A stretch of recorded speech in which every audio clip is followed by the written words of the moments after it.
Rhema Gospel. Adorez le Père en esprit et en vérité.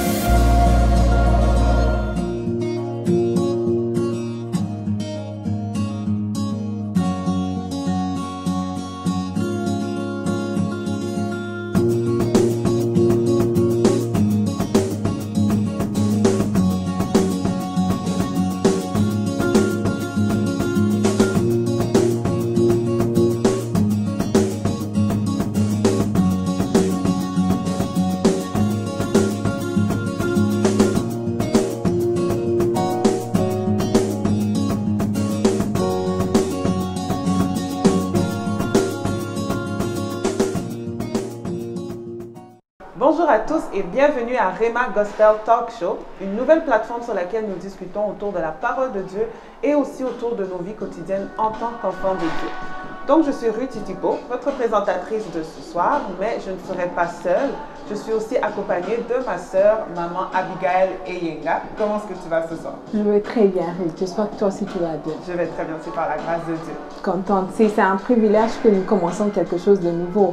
Yes. On est sûr que Dieu sera avec nous. Amen. Bonsoir, bonjour à vous qui nous suivez. Nous sommes très heureux que vous êtes en train de nous suivre. Alors nous vous demandons de partager ce lien. Sûrement quelqu'un d'autre sera béni. Alors aujourd'hui, comme ma sœur venait de le dire, nous commençons quelque chose de nouveau, quelque chose de spécial, Rhema Gospel Talk Show. J'espère que vous serez bénis à la maison autant plus que nous, on serait bénis ici sur ces plateaux. Alors, je ne suis pas seule, on n'est pas seul, nous avons nos invités que nous allons introduire, deux invités qui nous sont vraiment spéciaux. Je vais commencer à ma droite, nous avons Papa Joël Itipo. Lui, je dois faire une présentation un peu approfondie. Papa Joël, c'est le mari de ma sœur Ruth. Regardez comment ils sont très beaux. Vous voyez, ils sont en grey. Ils sont en train de matcher. Et qui est suivi de Papa Roland. Bonjour. Comment vous allez? Je vais très bien, merci, et vous-même? Ça va, Dieu fait grâce. Voilà. Je vois que ça va parce que vous êtes en forme. Vraiment en forme. Et nous avons notre bien-aimé ministre Nikes. Comment vous allez? Je vais bien, merci, c'est gentil. C'est un grand plaisir que vous êtes là. Vous nous avez fait ce grand plaisir. Le plaisir est partagé. On espère que les gens seront bénis de votre présence, comme nous aussi on sera bénis de votre présence. Pour la gloire de Dieu. Alors aujourd'hui, avec nos invités, nous allons partager sur quelque chose. Et la question qui se pose, c'est comment avoir plus d'intimité avec Dieu. Ma sœur, comment peut-on avoir plus d'intimité avec Dieu? Donc, c'est vraiment une question intéressante et je suis vraiment contente qu'on en discute aujourd'hui et qu'on commence la nouvelle plateforme sur ce sujet. Mais comme Dieu nous a fait grâce d'avoir des merveilleux invités, je ne vais pas y répondre pour l'instant. Je vais laisser la parole à nos invités qui sont là pour ça. Alors, les femmes d'abord, on va commencer avec les femmes d'abord. Ministre sœur Nikes. Alors, comment avoir plus d'intimité avec Dieu selon vous? D'accord, ça c'est une très bonne question, c'est un très bon thème. Et surtout pour nous, des jeunes chrétiens, surtout aux États-Unis, où la vie est tellement, comment on appelle, busy. C'est le mot qu'on utilise ici. On est toujours en train de courir et tout. Donc la question se pose, c'est une question vraiment valide, surtout pour nous. Donc pour moi, je dirais la première des choses, d'abord, ce serait très important de définir c'est quoi l'intimité avec Dieu. Exactement. Parce que, pourquoi je demande de définir ça? Parce que la plupart du temps, on pense que l'intimité avec Dieu, c'est la prière, les moments de prière. Ah, ça serait la réponse que j'allais donner si la question m'était posée à moi. Voilà, donc, tu vois, c'est comme on dit en anglais, c'est cliché. Tout le monde, quand on dit intimité avec Dieu, ça veut dire combien de temps tu passes dans la prière. Exactement. Si c'est pas plus de 3 heures, donc tu n'es pas dans l'intimité avec Dieu. Vraiment. Moi, je dirais que c'est ce qui est faux. Okay. Parce que la vie de prière, c'est un élément dans l'intimité avec Dieu. Ou je dirais un atout pour te permettre de grandir ton intimité avec Dieu. Mais ce n'est pas ça qui représente toute l'intimité avec Dieu. Non. Of course, tu as besoin de la prière, bien sûr, tu as besoin de la prière, parce que sans la prière, tu ne peux pas te rapprocher de Dieu, mais c'est juste un élément qui va te conduire à grandir dans l'intimité avec Dieu. Donc moi, j'aimerais bien, pour définir d'abord c'est quoi l'intimité avec Dieu, la plupart du temps, quand je pense à ce sujet, je pense au fait que peut-être que les hommes pourront comprendre ce que je veux dire. Quand tu tombes amoureux d'une femme, personne ne te dit combien de fois tu dois l'appeler. Ça c'est vrai. Voilà. Personne ne te dit combien de fois tu veux la voir. Tu vois, il n'y a pas une table de mesure pour te dire que si tu ne la vois pas plus de 3 fois, donc tu ne l'aimes pas. Ou encore, si tu la vois moins de 3 fois, tu ne l'aimes pas. Non, c'est ton cœur qui te dicte combien de fois tu vas la voir, combien de fois tu vas l'appeler. Il y a des jours même, vous allez dormir avec votre téléphone en train de la parler. Donc pour moi, c'est la même chose avec l'intimité avec Dieu. L'intimité avec Dieu, combien de temps vous passez en privé? Attendez, quand vous dites combien de temps passer à prier, vous n'êtes pas en train de faire allusion à la prière, non? C'est pas que la prière. Ok, je veux juste être sûre. Voilà, c'est pas que la prière. Quand je dis passer du temps en privé, il y a des moments où Dieu va t'emmener à méditer sa parole, à discuter de la parole de Dieu. Ça aussi, ça fait partie de l'intimité avec Dieu. C'est pas seulement tous les 3 heures que tu passes en train de charabander, comme on dit chez nous. Non. Ça fait partie de cela, mais ce n'est pas tout. Voilà. L'intimité avec Dieu, comment on dit par exemple, moi j'aime bien les analogies.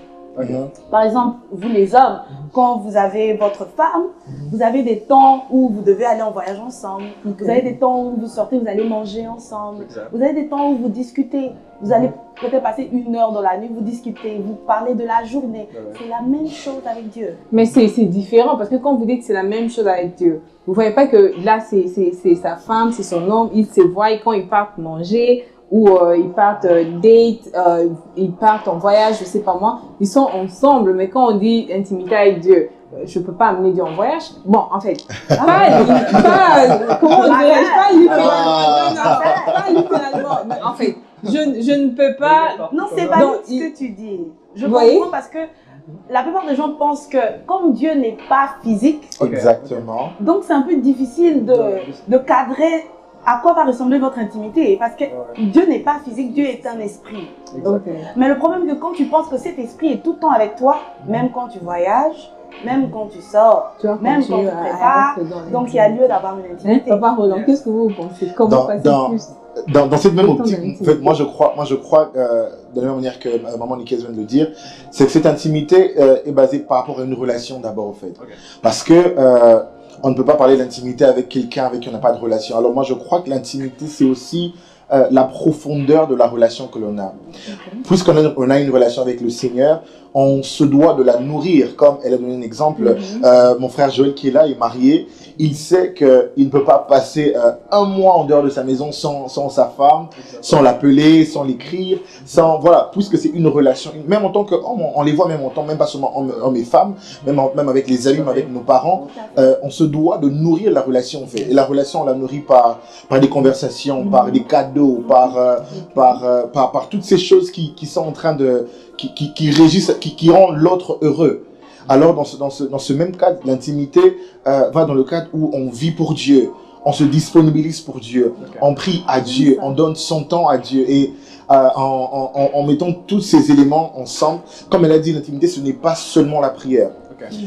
Plusieurs personnes mesurent l'intimité par le nombre de fois ils prient. Comment accroître notre intimité avec Dieu? Voilà. Donc moi je dirais que la première étape ce serait de prendre conscience de l'état d'urgence. En fait, notre relation avec Dieu dépend de cela. Et comme notre relation avec Dieu dépend de cela, il faut vraiment prendre conscience que si notre intimité avec Dieu n'est pas en train de croître ou elle est en train de mourir, c'est un état d'urgence. Parce que si on ne traîne les pas, on va mourir. On n'aura plus de relation avec Dieu. Donc, premièrement, tu prends conscience que c'est un état d'urgence, que tu fasses quelque chose, que tu commences à travailler, voilà, pour faire croître cette relation avec Dieu. D'heures qui passent dans la prière, le nombre de veillées de retraite, le nombre des réunions de prière et des conférences qu'ils atteignent, alors que l'intimité, c'est ta relation avec le Seigneur, la profondeur de ta relation avec le Seigneur, la connaissance que tu as de Dieu et ce que tu fais pour le rechercher et grandir cette relation encore davantage avec le Seigneur. Moi, j'ai aimé ce que vous avez dit, quand vous avez dit vivre pour Dieu. Donc, l'intimité, c'est quand vous vivez pour Dieu. Exactement. Donc, vous ne vivez plus pour vous-même. Donc, tout ce que vous êtes, tout ce que vous faisiez, donc, devient pour Dieu. Hein, Papa je pense que qu'est-ce c'est que dans vous le en sens pensez? de plaire à la personne, en fait, avec qui on passe ce moment à fait. d'intimité, en fait. So, d'abord, pour rentrer dès le départ, on a parlé de la définition de l'intimité. So, dans la définition de l'intimité, il y a le mot-clé qui est comme secret et confiance dedans. Vous voyez un peu. Ok. So, c'est partant de là qu'on essaie de construire l'amitié, l'intimité, pardon. Parce que d'abord, avant de commencer de parler de l'intimité, mon frère a parlé de la relation. Avant de parler de l'intimité, vous devez d'abord vous connaître, faire connaissance avec ce Dieu. Et on parle de l'intimité avec Dieu, nous devons d'abord faire connaissance à la personne qui l'a envoyé, Jésus-Christ. Le recevoir. C'est alors que nous avons d'abord une relation. Exactement. Ouais, en cherchant la relation avec Christ, et maintenant nous devons passer à la méthode de chercher l'intimité. Et l'intimité ne se cherche pas par des temps de prière, c'est un moyen, mais l'intimité se cherche d'abord par une vie qui plaît à la personne. Exactement. Parce que Amen. sans ça, la personne ne peut pas te faire confiance. I like that. Ok. Sur l'intimité qu'on est en train de parler, ce n'est pas l'intimité de nombre de temps que vous allez passer dans la présence de Dieu, mais c'est une vie que vous devez mener qui sera agréable. Comme le Romains 12, le verset 1 nous dit. Donc mener une vie qui est agréable à la personne. Afin que la personne, on a de meilleurs amis. Qu'est-ce qu'il fait? Posons-nous la question, pourquoi cet homme, pourquoi Roland est mon meilleur ami et pourquoi maman Nikes n'est pas ma meilleure amie? Et selon vous, Tout à comment est-ce fait. qu'on peut plaire à Dieu? Ça aussi, c'est une très bonne question. So, plaire à Dieu, c'est faire ce que sa parole dit. Voilà. C'est vraiment ça. Plaire à Dieu, c'est faire ce que sa parole dit et de haïr le mal. C'est vraiment ça, plaire à Dieu. Et ça confirme en fait que la prière en soi, seulement la prière, ne peut pas définir Exactement. l'intimité avec Dieu Exact. dans sa généralité. C'est un atout. Tu pries parce que tu parles à Dieu. Comme les deux sont mariés, ils se parlent. Il n'y aura pas d'intimité s'ils ne se parlent pas. Exactement. La deuxième étape, comme il a dit, ils doivent se plaire. Parce que s'ils ne se plaisent pas, il n'y aura pas d'intimité. Exactement. Et comment ils vont se plaire? En se connaissant. Ils doivent se connaître. Ouais. Elle sait ce qu'il aime. Elle sait qu'est-ce qu'elle peut faire pour Exactement. le plaire. Exactement. C'est la même chose avec Dieu. Voilà pourquoi l'intimité avec Dieu, comme j'ai pris un exemple, il y a des jours, il y a des soirs où Dieu va te demander, tu dois lire la parole. Ok. Parce que c'est seulement comme ça qu'on sait ce qu'il veut. Ouais. Ok. Exactement. C'est un moyen principal. Par exemple, les parents, il a dit, c'est pas seulement dans le mariage, même les parents. Ok, tu appelles ta mère chaque soir, ouais, mais ça peut pas être le seul moyen qui va vous rendre intime. Non. Si elle te dit de faire quelque chose, tu fais, là maintenant tu deviens son enfant chéri. Ouais. Tu vois, il y a un peu plus d'intimité. Ou encore, tu es resté tellement longtemps à côté d'elle, tu sais ce qu'elle aime et tu sais aussi ce que ta mère n'aime pas. C'est la même chose avec Dieu. Exactement. Parce que si je peux dire c'est comme ça, la prière, même les non-croyants peuvent le faire. Ouais. Oui. Oui, Parce ça, que tout c'est le monde vrai. peut Ça, prier. c'est- Il y a des c'est gens vrai. qui ne connaissent pas le Seigneur personnellement, mais devant un danger peuvent dire Seigneur, sauve-moi. Ça, Ok. oui. Ils peuvent parler à Dieu, vous Oui. voyez. Mais est-ce que ça fait d'eux des intimes au Seigneur? Non. Exactement. Pas nécessairement, vous voyez. Il y a même une histoire dans la Bible où Jésus est en train de chasser les démons et les démons prièrent au Seigneur Jésus, si tu peux nous jeter sur ces porcs. Voilà, ils ont prié au Seigneur, et vous voyez. Donc même les démons, même les non-croyants, même les gens qui n'ont pas de relation directement avec le Seigneur peuvent prier. Voilà pourquoi ça ne peut pas être l'élément qui détermine l'intimité. Mais c'est un élément important pour la croissance de l'intimité. Exactement. Vous voyez? Exactement. Parce que pour la croissance de l'intimité. Parce que Je te dis, je t'avais dit qu'on s'est revenu, tu vois. Hein? Eh ben, Ça ne fait que commencer. Exactement. Parce que l'intimité, comme je dis, elle commence par une relation. Connaître celui avec qui on est en relation et nourrir la relation et grandir. Parce que tout ce qui ne grandit pas, c'est ce que je dis souvent, tout ce qui ne mûrit pas ne vaut même pas l'importance d'exister au fait. Jésus passe, il voit l'arbre qui ne produit pas les fruits. Et même, c'était pas la saison de l'arbre, mais l'arbre devait produire les fruits. Et Jésus maudit l'arbre et l'arbre sèche, vous voyez. C'est que tout ce qui ne produit pas ne doit même pas exister. Alors en relation, en intimité, on se doit de veiller sur cette croissance parce que cette croissance crée une proximité. Et la proximité crée cet élément qui fait en sorte que je connais mon partenaire et mon partenaire me connaît. Vous savez, il y a ce texte de Jean 10 où Jésus qui dit mes brebis entendent ma voix et elles me connaissent, vous savez. Mais l'élément que je comprends, que j'aime dans ce passage, c'est qu'il dit « mes brebis ». Les brebis appartiennent à lui, puisque ce sont ses brebis. À cause de la proximité de l'appartenance, elles connaissent, elles reconnaissent sa voix. Alors l'intimité avec le Seigneur commence de cette relation et elle grandit avec tous ces éléments, la prière, la méditation et tout ce qui vont avec. C'est bien. En fait, moi j'ai une question. Ma question, elle est comment on dit, c'est une question composée. Donc, d'abord, premièrement, c'est bien tout ce que vous venez de dire là. Mais il faut savoir que c'est pas facile de faire tout ce que vous dites là. D'avoir cette intimité, de passer du temps avec lui, d'être avec lui, de communier, de vivre pour lui, toutes ces histoires. Sûrement, il y a des obstacles. Je suis sûre que sûrement, il y a des obstacles auxquels on n'arrive pas. Il y a des moments où on n'arrive pas à faire toutes ces choses-là. Alors, la première partie de ma question, ça vous est déjà arrivé à vous, faisons de ces sujets un peu plus personnels, ça vous est déjà arrivé à vous où vous avez fait face à ces obstacles-là où vous n'arrivez pas à maintenir cette intimité-là? Si oui, comment vous avez fait pour s'en sortir? S'en sortir, voilà, pour s'en sortir. Comment vous avez fait pour vous en sortir et continuer cette vie d'intimité avec Dieu? Le meilleur moyen de toujours grandir dans mon intimité avec Dieu, c'est de toujours vouloir aller plus loin dans ma recherche de qui est Dieu. Même Moïse m'a emmené, même s'il était rendu loin dans sa marche avec Dieu, il y avait des choses qu'il ne connaissait pas de Dieu. Il y a toujours plus à connaître de Dieu. Et tant qu'on l'aime, tant que notre cœur est embrasé pour son service, comme Zacharie 4,14 nous dit que nous sommes maintenant ces hommes qui se tiennent debout sur la terre à servir le Dieu de toute la terre.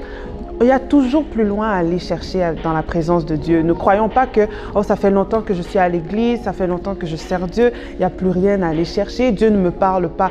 Non, Dieu peut parler à chaque homme. Crois seulement et ta foi va croître, ton intimité avec lui va croître tant que tu crois qu'il y a du potentiel à aller chercher quand tu es dans la présence de Dieu, tant que tu crois que le service que tu fais à Dieu est en train de bénir quelqu'un, tu vas toujours aller plus loin avec Dieu et tu vas inconsciemment et automatiquement même croître dans ton intimité avec Dieu. Donc, c'est un peu ça pour moi personnellement. La prière est un atout pour faire croître ta relation avec Dieu, mais ce n'est pas le seul atout. Ce n'est pas ça qui symbolise toute la totalité de ton intimité avec Dieu. Donc, premièrement, oui, tu dois prendre conscience que c'est un état d'urgence et tu dois travailler sur tes moments de prière et tes moments de méditation. N'oublie pas de demander de l'aide quand tu en as besoin. Ne tombe pas dans l'hypocrisie, n'essaie pas de prétendre quand ta relation avec Dieu est en train de mourir. Non. Nous sommes libres en tant qu'enfants de Dieu que si c'est un problème et que tu es, pour une raison quelconque, ta relation avec Dieu est stagnante et qu'elle s'éteigne, tu demandes de l'aide. Tu appelles quelqu'un pour t'aider à prier, pour t'aider à méditer. Aussi, un point qui était important dont on a parlé, quand tu aimes quelque chose, tu crées le temps pour cela. Alors, combien de fois Dieu, ta relation avec Dieu, combien c'est important pour toi? Donc, tu dois créer du temps. Tu dois créer de la discipline. Switch. En anglais, on dit switch. Donc, trouve des moyens. Si cette semaine-là, tu ne peux pas jeûner, trouve des moyens à prier, trouve des moyens d'écouter la voix de Dieu, trouve des moyens à obéir la parole de Dieu. Parce que tout ça, ça fait partie de ton intimité avec Dieu. Je pense que je prends le relais. Oui. Je vais parler de mon expérience. Je pense qu'il y a une année, en 2017, j'étais vraiment busy avec l'école full-time et le work full-time. Ma manière de garder l'intimité avec Christ, c'était la prière et la méditation. C'était arrivé que je quittais la maison à 8 h pour l'école et revenais carrément à 3 h du matin. Vous voyez, le temps de prière impossible, le temps de méditer impossible. Vu que j'étais devant l'ordinateur, à l'école, j'étais beaucoup plus I was spending most of my time in front of the computer. J'ai changé de méthode. Vous voyez un peu. J'étais bloqué, mais je devais changer de méthode. Une manière pour moi de maintenir l'intimité avec Christ. C'était pour moi, je devais regarder les prédications sur YouTube. Okay. All the time, j'étais devant le computer. Quoi que ce soit que je faisais, j'ai regardé une prédication sur YouTube. Vous voyez. I was busy. C'était le temps en fait. Le temps était votre problème. On dit on cherche toujours le temps, mais j'ai cherché, je n'ai pas trouvé. Je devais changer de méthode parce que c'était impossible de voir 30 minutes. I can sleep, je peux faire something else, mais je prends le 30 minutes là, prier. c'était difficile pour moi, sans blague. C'était vraiment difficile. Et là, maintenant, la chair est vraiment faible. Là, je dois changer de méthode. Voilà un peu. Ça arrive, ça arrive. En fait, le temps, c'est quelque chose de très complexe parce que on dit souvent, même quand vous n'avez pas le temps de prier, quand vous entrez dans votre voiture, chemin faisant, quand vous roulez, vous partez, c'est pas mon travail, vous pouvez prier. Mais du coup, je veux revenir sur ce que la sœur avait dit. C'est pas ça l'intimité en fait.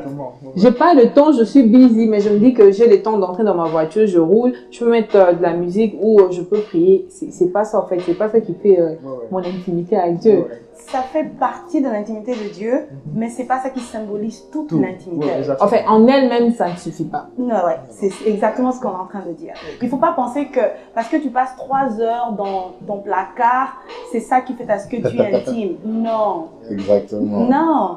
C'est juste un atout, mais ça ne suffit pas. Parce que connaître Dieu, c'est pas juste venir le bombarder avec tes problèmes. Non. Ça, c'est une autre chose aussi. Non, parce que tu dois prendre le temps de l'écouter, tu dois savoir ce qu'il attend de toi, tu dois savoir ce qu'il veut en général, qui il est. Donc si tu ne te lâches pas dans la parole de Dieu pour savoir en fait quel genre de père il est. Et votre expérience à vous? Moi, personnellement, je veux joindre le frère parce que oui, en tout cas, s'il y a un chrétien et surtout des jeunes comme nous qui vivent aux États-Unis, si tu dis que tu es toujours en plein fond dans la cité avec Dieu, c'est quand même du mensonge. Ouais, ça c'est vrai, hein. On doit quand même l'avouer, c'est vrai. Oui, il faut être réaliste parce qu'on parle beaucoup du temps, parce qu'on est aux États-Unis, comme je dis, c'est cliché. On a tellement de choses à faire, le temps. Mais c'est pas seulement le temps qui peut être utilisé par l'ennemi pour, par exemple, t'éloigner de Dieu. Il y a des mauvaises expériences parfois quand on vit ça et puis ça te refroidit le cœur. Ça te refroidit le cœur. Je ne sais pas si ça vous est déjà arrivé. Vous arrivez dans la présence de Dieu, t'as pas envie de parler. T'as même pas envie de l'écouter tellement tu es fâché. Ça arrive. Je vais vous choquer, mais ça arrive. Il y a des gens qui ont eu des mauvaises expériences dans les églises, mais ça a affecté même leur vie de prière, ça a affecté même leur relation avec Dieu. Parce qu'ils ont cru que le comportement d'un homme symbolisait qui était Dieu dans leur vie. Je ne vais pas aller trop profond. C'est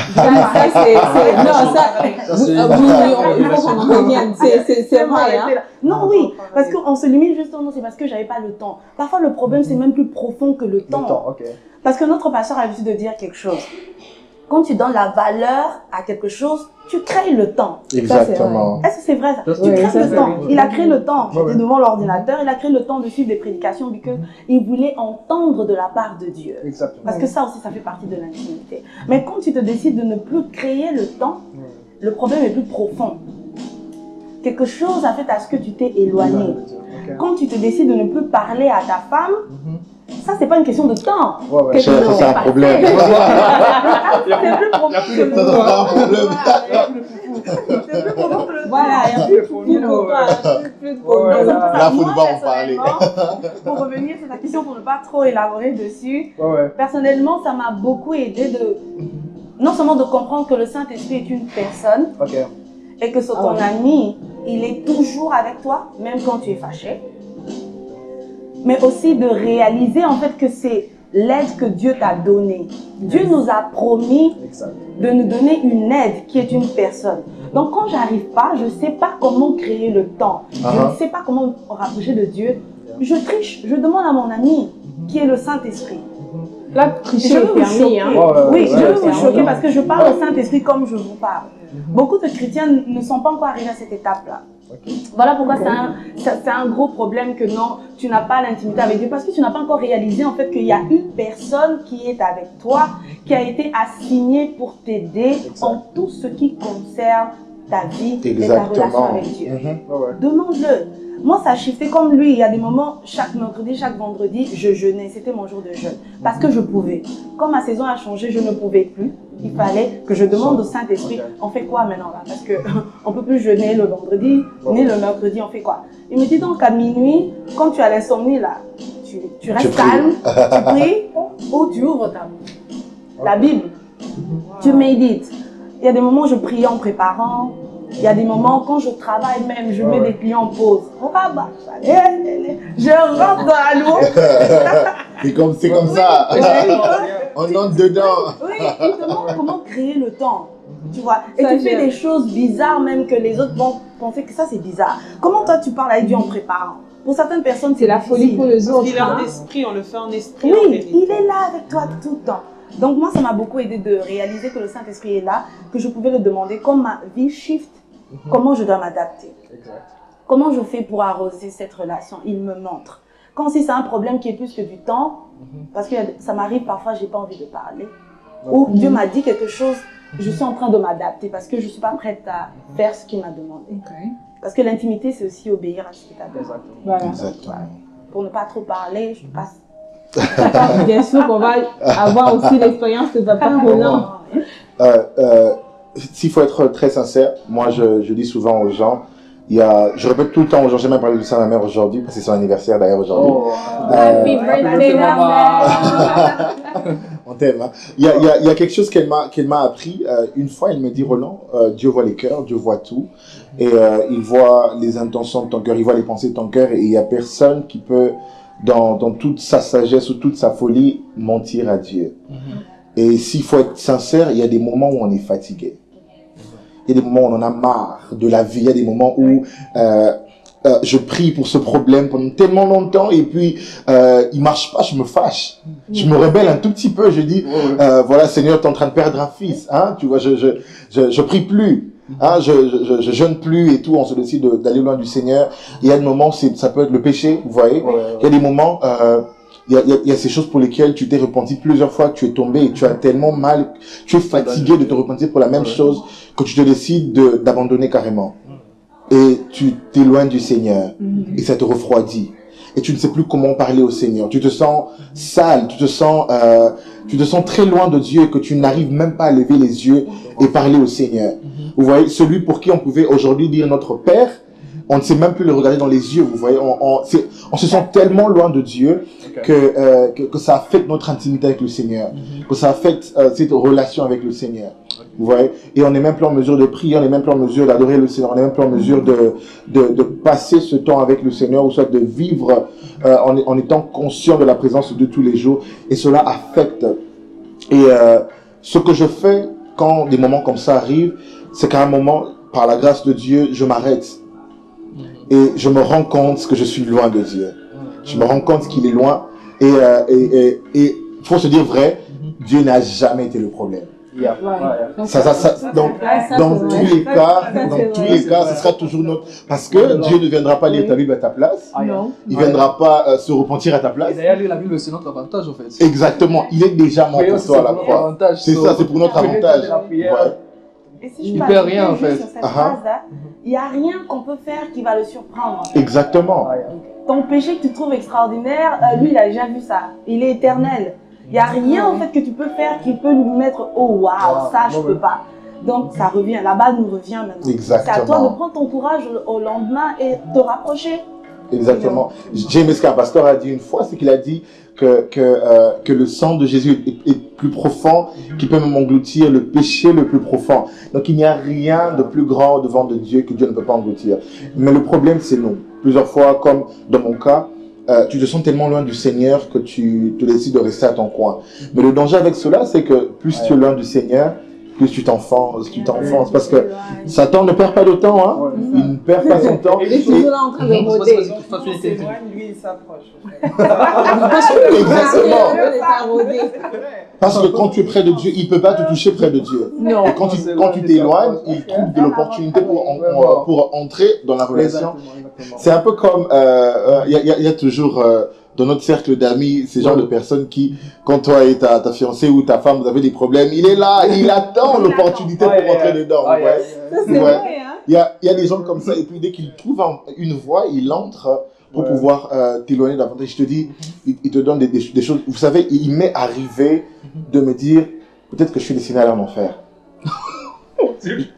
Vous savez quand vous priez pour abandonner peut-être un péché, ou soit pour abandonner certaines choses, une fois, deux fois pendant un très long moment, vous jeûnez, vous donnez des offrandes pour cela, vous priez, vous parlez à des gens qui prient pour vous, et que la chose demeure, je vous assure que vous penserez à des choses comme ça. Je me suis dit, peut-être que je suis comme Judas, qui était prédestiné à être perdu, hein, peut-être que c'est moi. Et là, c'est le genre de mensonge que le diable vient incrisper dans la vie des enfants de Dieu. Parce que quand il s'agit des prédestinations, là, tu es perdu.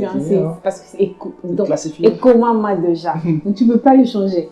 Là, on va devoir en parler prochainement. Là, prochainement, c'est un sujet super sensible, très profond. Très profond, faut même pas oser. En fait, moi, ce que j'aimerais juste ajouter pour nous aider aussi, c'est quand on tombe à un problème d'intimité aussi, souvent, ce qui nous arrive, si tu es un responsable dans les églises, un chantre comme mon frère Roland, souvent on tombe dans l'hypocrisie. Hein. Exactement. Moi, avant d'abord de réaliser, avant d'abord de changer la méthode, je fais presque un mois où j'étais apparemment le frère Joël de tous les jours, mais au fond de moi, je savais qu'il n'est plus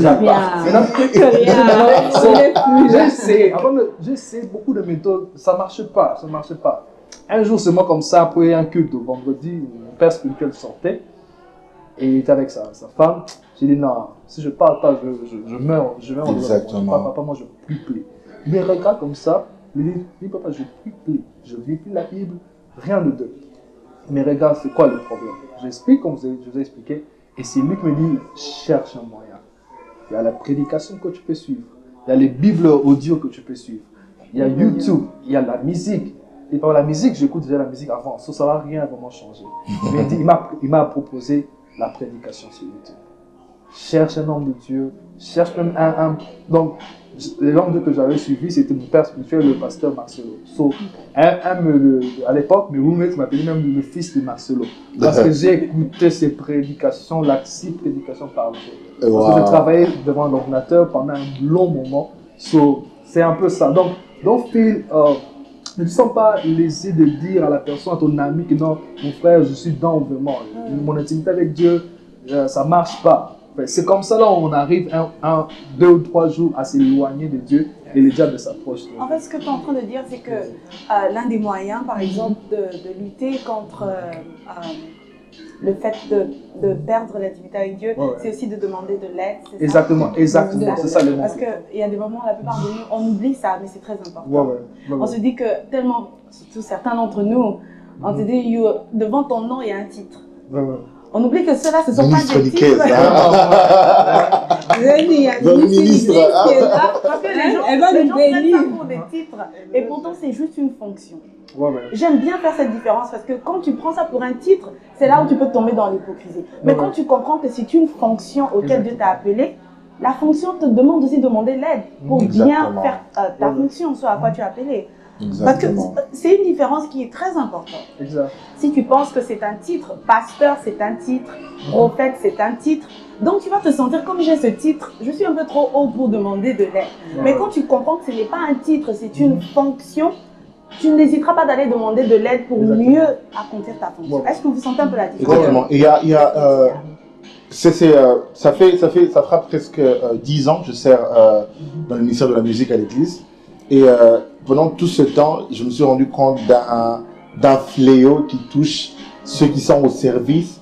C'est que dans le cas de l'intimité, par exemple, on a tendance à remplacer le service que l'on fait avec notre intimité, notre relation avec le Seigneur. Exactement. J'ai l'impression comme si vous êtes en train de me parler directement.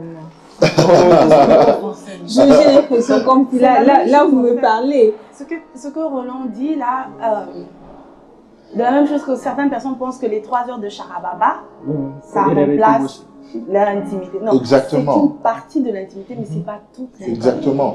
Parce que lorsqu'on le reprend au service de Dieu, on est en fonction.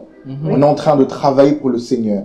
Mais à part ça, c'est une vie que l'on est en train de vivre. Vous voyez? Et plusieurs personnes en ont tendance, puisque je conduis la louange le dimanche, je prêche les mercredis et les vendredis, et j'évangélise le samedi, on remplace cela avec notre temps avec le Seigneur. Vous voyez? Donc l'intimité, lorsque l'on sert devant les gens, on sert Dieu avec les gens. Surtout quand on est devant, on conduit le peuple de Dieu à quelque chose, à rencontrer le Seigneur, peut-être à la louange, à l'adoration. Mais lorsque on parle de l'intimité, c'est nous et le Seigneur. C'est toi et le Seigneur. Ta relation avec toi et le Seigneur.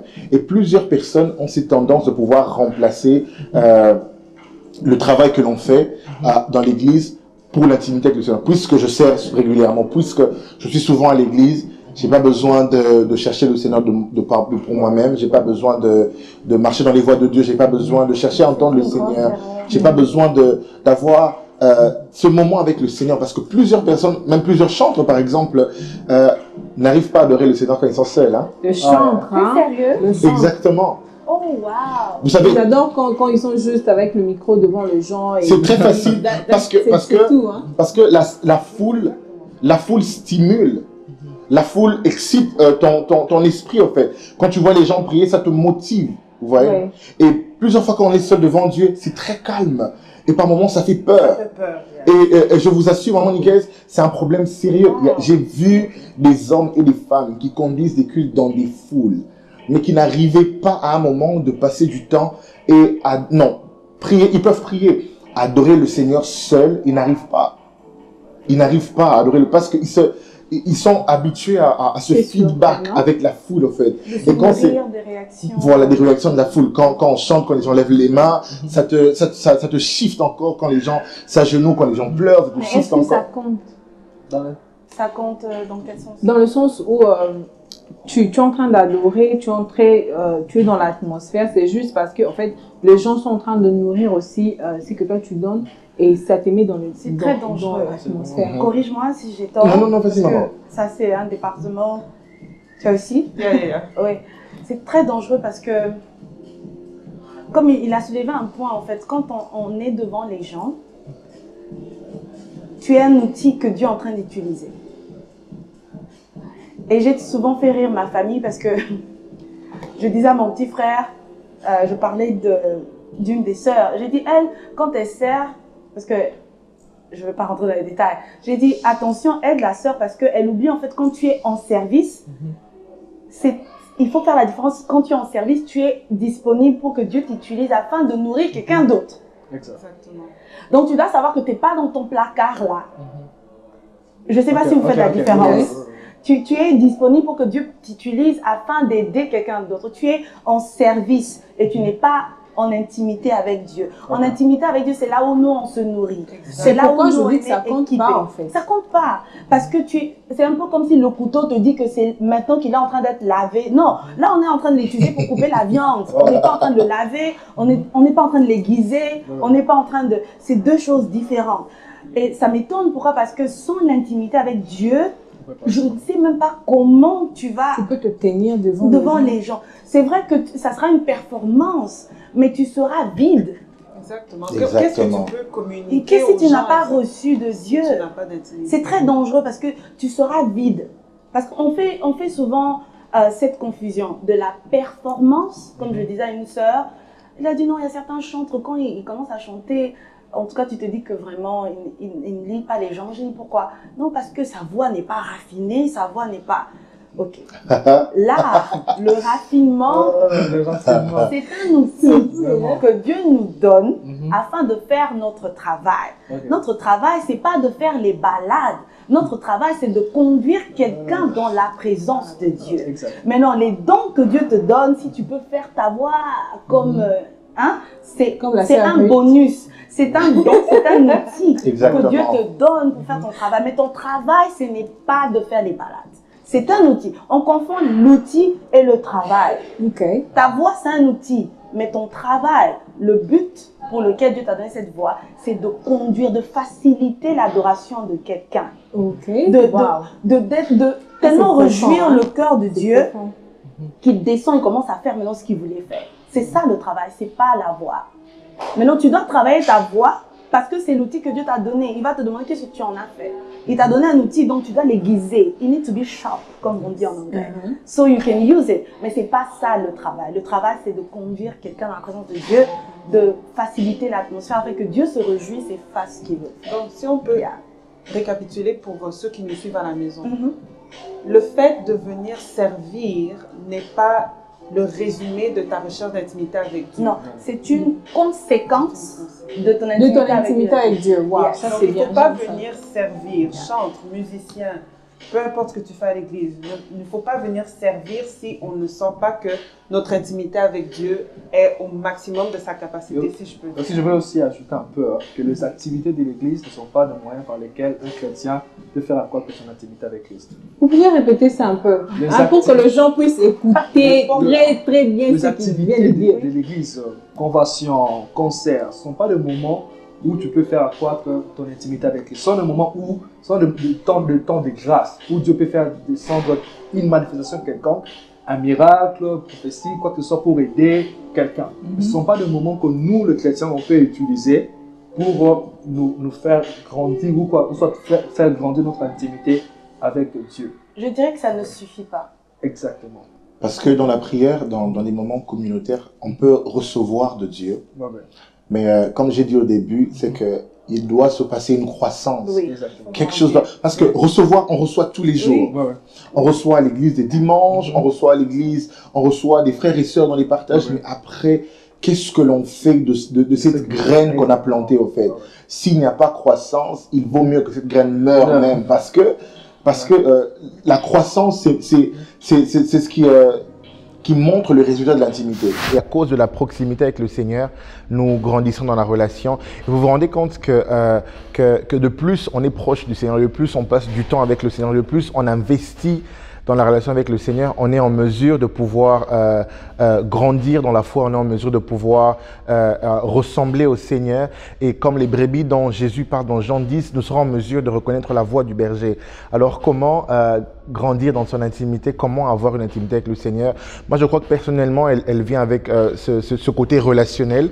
On a une relation avec le Seigneur et à cause de la relation avec le Seigneur, on sera en mesure de pouvoir connaître le Seigneur, notre Dieu et notre Seigneur Jésus, et de grandir dans cette relation et de pouvoir le plaire et de pouvoir investir de plus en plus dans cette relation. Et je crois fort fermement que les investissements que l'on fait dans notre relation avec le Seigneur ne vont jamais vain. Par la prière, par la méditation de la Bible, par une vie de discipline, une vie basée sur les Écritures, une vie qui est centrée sur l'amour de Dieu. Je crois que ce sont les éléments qui nous permettront de pouvoir aiguiser et grandir cette relation avec le Seigneur qui résultera à une intimité beaucoup plus profonde. Parce que tu me diras que tu es intime au Seigneur, mais si on ne voit pas les fruits, les résultats de cette intimité avec le Seigneur qui affecte ta vie, ton caractère, l'impact de Dieu en toi qui fait en sorte que comme j'ai un pasteur qui dit ça, tu transportes Dieu avec toi en fait. Okay. Partout où tu pars, tu transportes le Seigneur avec toi, ou tu peux aller quelque part où les gens sont malades. Tu n'as pas prié, mais la conséquence de ta proximité avec le Seigneur, les gens sont guéris à côté, vous voyez. Et voilà, la dimension, exactement. Même notre service à l'église, par exemple, peut bénéficier de notre intimité avec le Seigneur. Exact. Ou elle peut aussi être draw down à cause du vide. Voilà. Quand on n'a rien, on donne rien. Oui, ça dépend du temps qu'on passe dans la présence de Dieu. C'est tellement bien ce qu'on est en train de dire, mais je suis vraiment désolée que le temps est en train de nous faire défaut, vraiment. J'aimerais qu'on reste, qu'on parle, qu'on discute, qu'on en prenne plus, qu'on pose des questions. Moi, là, j'ai beaucoup de questions. Déjà, j'ai une question qui a déjà des sous-questions déjà. Mais le temps est en train de me faire défaut. Hein? En tout cas, personnellement, moi, j'aimerais qu'on puisse réen parler encore parce que c'est tellement dur. Sûrement, quelqu'un est en train d'être béni et quelqu'un est en train de changer sa manière dont il était en train de voir où il passait son temps d'intimité avec Dieu. Mais le temps nous fait défaut. Mais j'ai une question. Ça ne peut pas rater. Tout ce qu'on a dit, c'est bien. C'est vrai, c'est bien. Mais quand je n'arrive pas arriver dans le sens où je n'arrive pas, mais je n'arrive pas dans le sens où j'ai le temps. Je sais que je dois prier. Je sais que je dois lire la Bible. Je sais que je dois méditer. Je sais que je dois faire ceci, A, B, C. Mais je ne le fais pas. Admettons, par exemple, je sais que je dois prier ou, comme Papa Joël a dit, je me suis dit de regarder des prédications sur Internet parce que je travaille sur Internet. Je sais que je dois les faire, mais je me dis, il y a ce théâtre-là, ça ne peut pas rater. Mais au fond de moi, je sens que je dois méditer. Je sais pas, mais pour être franc, moi, ça m'arrive des fois, je me dis que je sais, ok, je dois prier, je dois commencer à prier à minuit. je dois prier pendant 30 minutes, peut-être pendant une semaine. Et quand il arrive minuit, je me dis que bon, ma fille dort, c'est le temps pour moi de me reposer, je vais me relaxer, je regarde la série, j'avais commencé, je n'avais pas fini, prier, je priais après. Après, je prie pas, mais je savais que je devais prier. Donc, quand tu te retrouves dans cette situation-là, je sais que vous allez me dire, non, faut prier encore. Non, déjà, je n'arrive pas à prier. Il faut demander l'aide du Saint-Esprit. Déjà, je ne prie pas, ça veut dire que déjà même le temps avec le Saint-Esprit, je n'en ai pas. Donc, comment est-ce que, aidez-moi. Aidez-moi. Donc, sûrement quelqu'un se retrouve dans cette situation. Hein, aidez cette personne-là. Ok. Mon Dieu, mon Faut pas aussi dire que non, il faut parler avec quelqu'un. Mon Dieu, avec ces peu de temps qui nous reste. Il vient de chercher le Seigneur en disant, mon Dieu, mon roi. Un peu comme ça, c'est un verset qui me vient en tête, je pense que dans le livre de Romains 15, que vous, ceux qui sont forts, puissent supporter le faible. Dans ce cas, si je vais un peu tourner, un peu dire que si ils sont faibles, dans ce cas, c'est vraiment, faut chercher de l'aide, en fait. Des amis qui sont forts, ou un père dans la foi, ce qu'on appelle communément le père spirituel. Parler clairement, en fait. Ça peut être juste un problème, comme on avait dit tantôt, un problème qui est plus profond que ça. C'est pas peut-être que le désir, c'est moi, peut-être c'est un péché qui est là. Ça peut être un combat, juste une négligence, découragement. C'est beaucoup de choses. Il y a un temps de prière que tu as fait que tu n'as pas répondu. Ça m'est arrivé aussi. Après, ok, shut down. Voilà un peu. Ça arrive. Dans ce cas ici, le moment quand tu sens que non, au-dedans de toi, il n'y aura pas la solution, cherche un ami chrétien, un père dans la foi. Parle-y clairement, aussi dit la vérité en fait.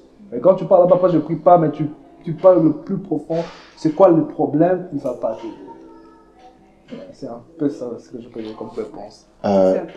Je vais essayer d'être un peu pragmatique et puis être très réaliste. On va essayer d'aller comme ceci. Essayons de voir un malade, quelqu'un qui est malade et qui a besoin de guérir. Premièrement, reconnaître que tu es malade. Okay. Parce que le processus de guérison commence quand on sait qu'on est malade. Quand on n'est pas conscient que l'on est malade, on ne va pas voir un médecin. Alors quand on reconnaît qu'il y a un problème, c'est là que commence le processus. Parce qu'il y a plusieurs personnes qui se mentent à eux-mêmes. Ouais. Ça va aller, non, ça va et tout. Je suis ministre à l'église, donc ça va, donc tout va très bien. Reconnaître d'abord qu'il y a un problème, reconnaître qu'il y a un problème qui a besoin de solution et que ce problème est tellement sérieux parce qu'il peut m'éloigner de Dieu. Et tout ce que le diable veut, c'est que tu sois l'homme de Dieu. C'est tout ce qu'il cherche. Par moment, on croit que le diable cherche seulement de faire pécher. Non, il cherche à nous éloigner de Dieu. Et il utilise plusieurs moyens de pécher, des choses comme ça. Mais son but, c'est de nous éloigner de Dieu. Alors reconnaître que cette situation qui fragilise mon intimité avec le Seigneur est un problème auquel je dois remédier. Et maintenant trouver des solutions par rapport au problème spécifique.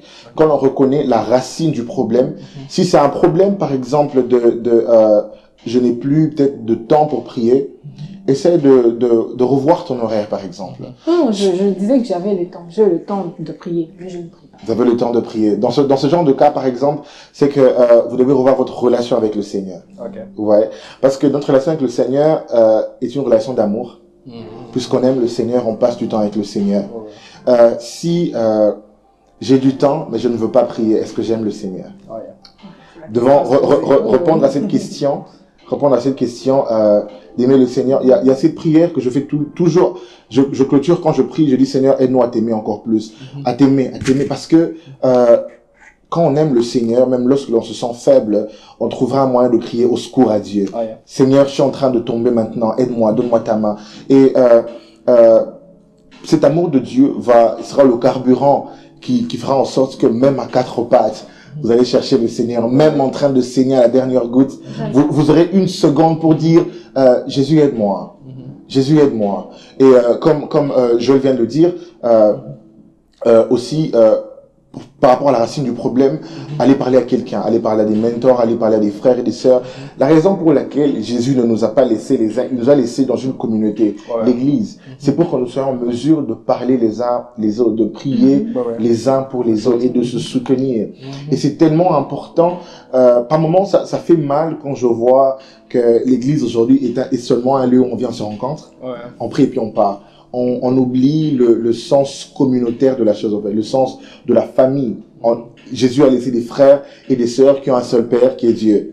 Et on doit être en mesure de dire, Maman Nicaise, en tout cas, je vous assure, ces temps-ci, je crois que je perds ma discipline, j'arrive pas à prier, ou soit il y a aussi un problème, parce que généralement, nos églises maintenant, nos communautés ecclésiastiques, si je peux dire comme ça, quand tu dis une chose pareille, le frère est faible, le frère est tombé. Oui, c'est vrai. Le frère joue au piano. Ah, c'est ça. Le frère là qui chante. Par peur de ça, par peur de ça, on garde ça. Je ne vais pas on te juge, on te mesure moins en même spirituel, temps. en fait. Je ne vais pas être un moins spirituel devant toi.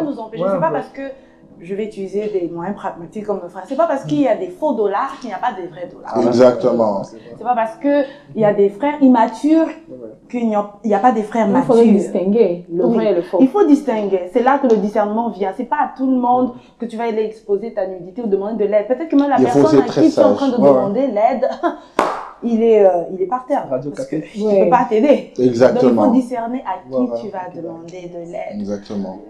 Voilà pourquoi moi je crois que ce serait vraiment bien si on avait des programmes de mentorship dans les églises, par exemple la jeunesse, les young adults, des responsables des départements, des sous-groupes, des personnes qui sont assignées spécialement pour ça. Ça aiderait plusieurs personnes à savoir que j'ai une référence, que s'il y a tel ou tel autre problème, je peux aller parler à telle ou telle autre personne. Certaines personnes ne veulent pas le faire parce qu'ils pensent que ça créerait une dépendance. Mais je crois que c'est un moyen qui peut permettre de pouvoir guérir de la maladie qui est en train d'affecter l'intimité. Alors dans ce cas où Maman Abigail, le show... quelques secondes. Parce que quelques secondes. Vraiment à la fin. Je m'excuse. Je crois qu'au-delà de tout, nous comptons sur la grâce de Dieu. Nous comptons sur le Saint-Esprit. Et aussi, nous devons être disciplinés parce que quand il y a de l'amour, on se discipline. Par exemple, quand on est en relation, vous aimez votre femme, ne regardez pas à gauche et à droite. C'est une question de discipline. Avoir une relation avec Christ, avoir un temps seul à seul avec Dieu dans la parole, dans la méditation de sa parole et dans la prière, et aussi mener une vie agréable à ce grand Dieu. Une vie où on cherche à découvrir qu'est-ce que Dieu l'aime au travers de sa parole. Une vie où on cherche à faire pour plaire à Dieu en fouillant le péché et en marchant conformément à ce que sa parole décrit. Tel est le point que je vous propose pour ce titre. Il faut bien fermer les yeux. Il faut bien fermer les yeux. Voilà, le cœur, les yeux, il faut bien le fermer. Alors nous sommes vraiment très heureux. Vous nous avez fait ce grand plaisir. Hein? Je ne sais pas, ma soeur, si tu as quelque chose à dire. Non, vraiment, j'espère que tu étais bénie. J'ai été bénie, j'en ai beaucoup appris, même si je suis née dans l'église, on en apprend tous les jours et c'est pourquoi j'aime les rencontres comme ça, où est-ce que juste par hasard comme ça on s'est rencontrés et j'ai beaucoup appris, donc je suis vraiment reconnaissante envers Dieu pour ce. C'est une bonne chose. J'espère aussi que quelqu'un qui nous a suivis à la maison était aussi béni autant que nous on était bénis ici. C'est vrai que c'est pas facile, l'intimité avec Dieu. Vous avez entendu notre sœur, nos frères, ils ont parlé. C'est pas du tout facile, mais c'est faisable. Mais tout d'abord, il faut chercher à avoir qu'il y ait une relation d'amour entre toi et Dieu pour commencer. Parce que quand il y a de l'amour, tu ne pourras pas passer du temps sans lui parler, sans méditer, ni encore prier. Donc, il y a la grâce qui est là. Alors, il faut en profiter. Donc voilà, c'est cette grâce-là qui va nous aider à continuer toujours à garder cette intimité avec Dieu. Amen. Alors, malheureusement, on est arrivé à la fin. Malheureusement, les bonnes choses ne durent pas, mais on veut que ça dure. Alors, aidez-nous, envoyez des questions, vos commentaires, inbox, nous allons répondre à vos questions. Si vous voulez que nos bien-aimés puissent revenir, si vous voulez encore qu'on puisse encore reparler sur ce même sujet, alors n'hésitez pas, commentez, envoyez des questions, des messages et j'espère que nous allons nous retrouver pour vous bénir une fois de plus. Alors quant à moi et à ma sœur, nous vous disons déjà au revoir et à la prochaine. Que Dieu vous bénisse. Rhema Gospel, adorer le Père en esprit et en vérité.